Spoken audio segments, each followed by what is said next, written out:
Okay, another unbox. Ito yung matagal na ito. Yung pinakita ko dati, hindi ko pa na-unbox, walang panahon. Ito yung ano, sabi ko kasi yung mga ibon ko, hindi napipisaan lahat yung ano yung mga itlog. Kaya sabi ko, pampisa. Kaya lang, sabi ko, kung papipisaan ko at mapipisa naman, paano ko pakakainin yung mga malilit na ibon? Kaya sabi ko, wag na. Eh hindi ko pa nabubuksan ito.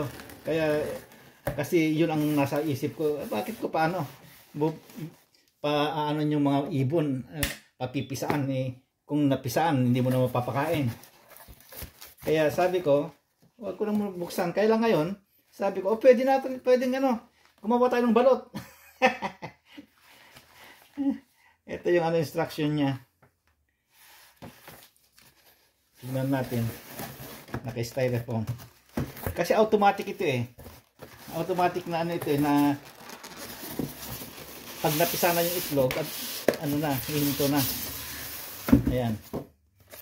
Ewan ko ano ito. Ayan itong itsura. Buksan mo natin itong maliit na no. Ito. Sasakan. Sasakan. Ba't wala yung isang ano? Yung dulo nito. Dapat may dulo ito na ano eh, na pupunta sa outlet eh. Eh wala eh. Ewan ko kung meron dito.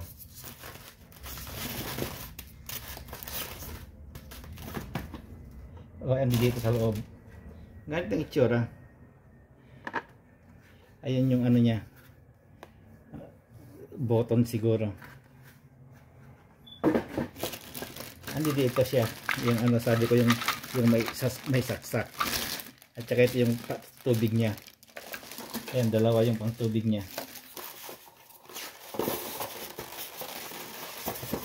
Dito nilalagay yung mga itlog. Ayan. Umiikot siguro ito. Bakit may gumaganyan? Ayan. Ang itsura niyan, ganyan.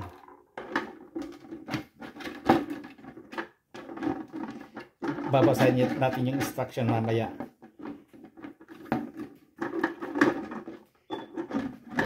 Ayan. Ganyan. Tapos dito yata yung mga ano mga bote. Kasi may mga ano diyan eh. Ayan. Ganyan ang itsura. Tingnan natin. Yeah, ito mga bote ito, may tubig eh.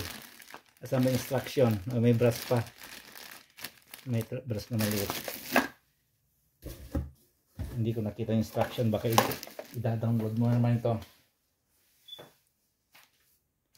Okay, yan lang. Ipapakita ko pag nag-operate na ito. Okay, mga katigangers. Bye-bye.